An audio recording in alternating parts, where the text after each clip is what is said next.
বিবাহ করে দেখা গেল 15-20 দিন একত্রে থেকে জামাই বিদেশে চলে যায়, এক্ষেত্রে স্ত্রীকে রেখে কতদিন বিদেশ থাকতে পারবেন? আমাদের প্রবাসী ভাইদের বিরুদ্ধে কিছু এর জন্য ফতোয়া এটা দেওয়া হয়েছে, যেটা একটু কঠিনভাবে বলি।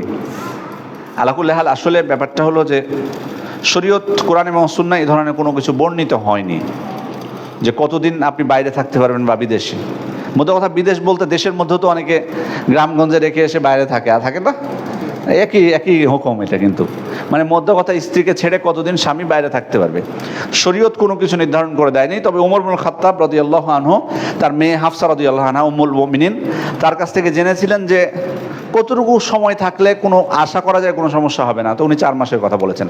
বাট একটা জিনিস আপনাদেরকে বলি যে অনেক সময় 4 মাস না, কারো ক্ষেত্রে হয়তো 2 মাসের সমস্যা হতে পারে, সেটা ছেলে হোক মেয়ের ক্ষেত্রে হোক।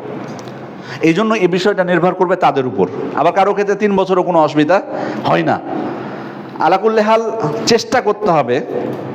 এই বিবাহের ক্ষেত্রে মৌলিক উদ্দেশ্যগুলোর আরেকটা হলো যে একসাথে থাকবে, এটা কিন্তু নিয়ম আসলে, যে একসাথে থাকবে স্বামী স্ত্রী, এটাই চেষ্টা করতে হবে সর্বোচ্চ। বাট আলাদা থাকা, প্রবাসে থাকা জায়েজ, থাকতে পারে, বাট চেষ্টা করতে হবে ব্যবধানটা কমানোর, যাতে বেশি কিছু না হয়, বেশি যাতে ব্যবধান না হয়, এটা খেয়াল রাখতে হবে। যতদিন না থাকলেই নয়, এতদিন থাকবেন।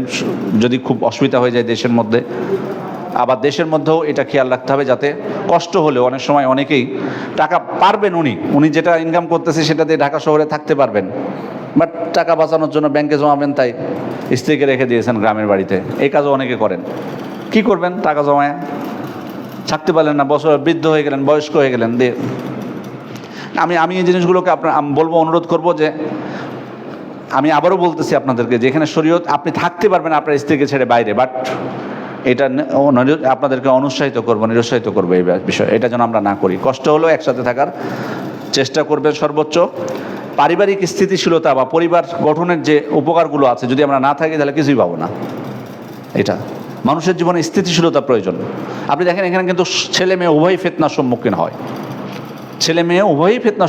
স্বামী স্ত্রী যখন বিচ্ছিন্নভাবে থাকে। যখন একসাথে থাকবেন, অনেক সমস্যা কমে আসবে, স্থিতিশীলতা থাকবে। এই জন্য আমরা সর্বোচ্চ চেষ্টা করবো একসাথে থাকার জন্য।